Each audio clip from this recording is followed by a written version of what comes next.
Mengejutkan, jika ada pepatah mulutmu harimaumu, tapi bagi selebriti Jennifer Dunn, sosial media adalah harimaumu. Betapa tidak, harus menghuni tahanan narkoba Polda Metro Jaya yang ketat melarang fasilitas mewah seperti handphone untuk komunikasi dan berfoto, apalagi swafoto. Tapi tiba-tiba saja Jennifer berulah. Jennifer tertangkap melakukan selfie alias swafoto di dalam sel tahanan, lengkap bersama teman-temannya yang lantas terpampang dalam akun sosial media miliknya.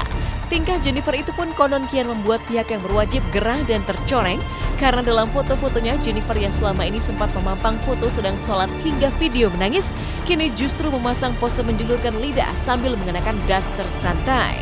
Sontak saja, tingkah Jennifer yang menggegerkan dunia maya tersebut diganjar sanksi keras oleh Polda Metro Jaya, yaitu tidak boleh dikunjungi oleh sang pengacara atau tamu manapun selama 2 minggu. Sementara kasusnya semakin bergulir serius menuju kejaksaan.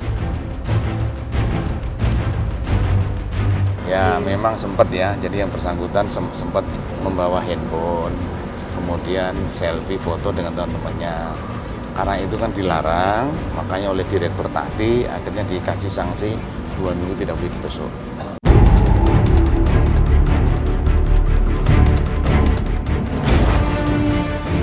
Uniknya ulah Jennifer Dunn yang memasang pose swafoto menguak kondisi selnya di sosial media hanyalah sepenggal kisah tingkah dan kemelut sederet selebriti ketika tak lagi merasakan fasilitas mewah dan diganti dengan sel tahanan gara-gara tersandung kasus narkoba. Jika Jennifer menuai sanksi keras akibat berfoto selfie bersama teman-teman satu selnya, maka lain halnya dengan Roro Fitria. Selebriti yang mogok bicara sejak tertangkap gara-gara terbukti memesan narkoba jenis sabu-sabu itu justru mendadak merubah gaya hidup 180 derajat sejak di penjara. Tak ada lagi Roro Fitri yang tampil cantik mengenakan pakaian mewah lengkap dengan ritualnya. Kini 10 hari pasca mendekam dalam tahanan, Roro justru mendadak meminta kepada tim pengacaranya untuk mengirimkan dirinya mukena. Ada kisah apa di balik perubahan Roro Fitria yang 180 derajat berubah secara mendadak tersebut?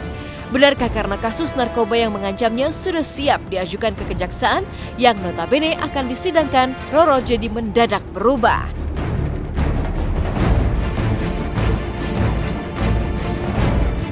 RF itu kemarin sudah kami sampaikan bahwa saat ini sedang penyusunan berkas perkara dan sedang kita susun, penyidik menyusun. Nanti setelah semuanya sudah selesai, semua sudah selesai, kita jilid, baru kita ajukan ke penuntut umum. 5 hari yang lalu ya, 4-5 hari yang lalu, terus Mbak Roro juga ada nitip minta dibawain selimut, minta dibawain kerudung, karena Mbak Roro sekarang juga alhamdulillah ibadahnya udah mulai rajin, udah mulai sholat, zikirnya diperbanyak. Kalau ritual udah enggak ya, karena kan kalau di dalam kan juga nggak boleh mas ritual atau makan bunga kantil itu kan nggak diperbolehkan. Jadi ya lebih ibadahnya aja, lebih sholatnya ya yang diperbanyak.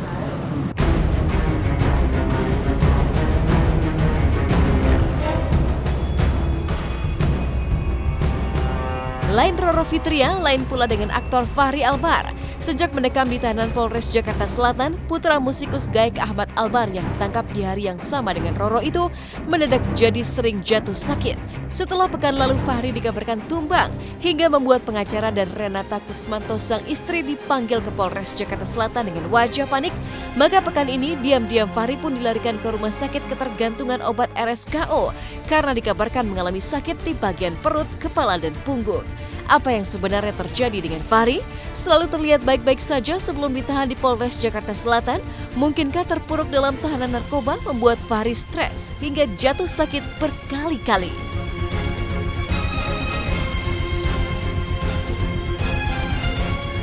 Iya benar, untuk sementara ini Polres Metro Jakarta Selatan mengirim Fachri ke RSKO sesuai rumah sakit yang ditunjuk oleh pemerintah dalam rangka pengobatan karena merasa efek memah yang ditimbulkan dan merasa bahwa dia ada sakit di punggung dan di kepala, sehingga kita perlu hasil secara medis nanti keterangan dari RSKO.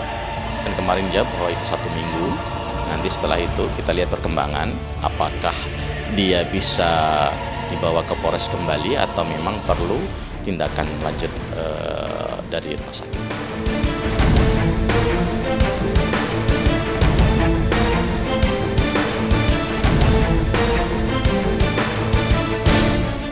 setali 3 uang dengan nasib Fahri Albar yang dilarikan ke rumah sakit, Syahan, putra Ratu Dangdut Elvi Sukaisi yang tertangkap pada tanggal 16 Februari 2018 lalu bersama istri, Dawiyah sang adik dan Muhammad calon adik iparnya, dikabarkan harus mendapat perawatan khusus di rumah sakit karena mengalami sakit TBC stadium 3, sekaligus menjalani rehabilitasi sambil menanti sidang kasus narkobanya digelar.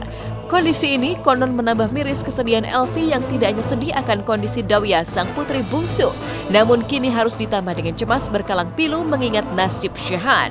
Sebuah beban berat seorang ibu tunggal yang turut membuat Raja Dangdut Rhoma Irama sebagai teman dekat merasa harus turun tangan memberi dukungan kepada Elvi.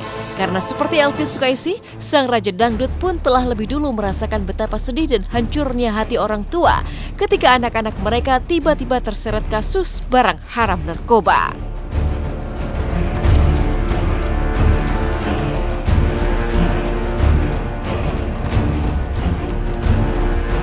Kan untuk kasus yang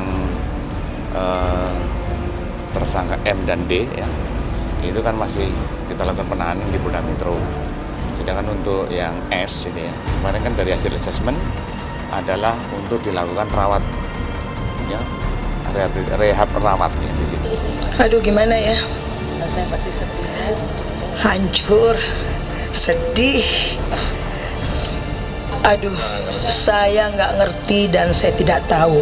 Karena saya selama ini melihat Dawiyah nggak pernah ada apa-apa. Nggak pernah saya lihat gimana atau gimana, nggak ada, biasa-biasa aja. Normal-normal biasa. Paling kalau dia dengar saya masak, mama masak ya asyik gitu kan. Paling gitu, terus dia lagi nyambel, ma terusin ma, terus dia nyambel, mama cobain ma ini. Kayak gitu aja. Jadi memang nggak pernah saya lihat. Saya kemarin teleponan sama Elvi. Saya bilang pertama Anda harus sabar, jangan stres, bahwa memang kita ini sedang diserang, ini proxy war. Saya pernah mengadakan talk show sama Pak Buas, kepala BNN dengan anggota DPR. Pak Buas sendiri yang menyatakan bahwa sudah masuk 500 ton sabu. Ya dia berusaha sabar, harus kuat terus. Memang anak kan ya insya Allah anak baik lah. Anak-anak Elvi itu saya kenal semua baik-baik. Ya kita kan orang tua ini sebatas memotivasi, menasehati, memantau. Lain kalau anak kita masih orok, ya 24 jam gue liatin ada apa. Udah pada kakek-kakek kan susah. Pada kemana-mana sendiri ya. Ya makanya doa dan doa.